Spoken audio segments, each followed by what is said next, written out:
Because of my fears in the past, dahil sa pagiging mahiyain ko, ang dami ko tuloy what if. Grabe. What if sinubukan ko yung mga opportunities before? What if tinanggap ko yung mga opportunities na sinasabi ng mga taong nakakilala sa akin?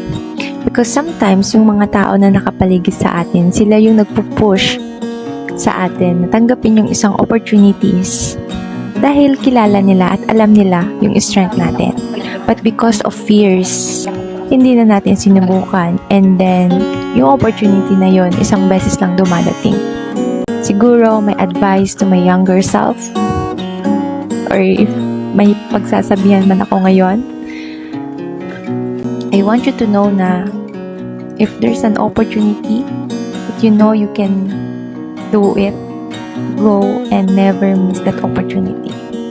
Dahil mas maganda yung sinubukan mo kaysa pagsisihan mo sa huli.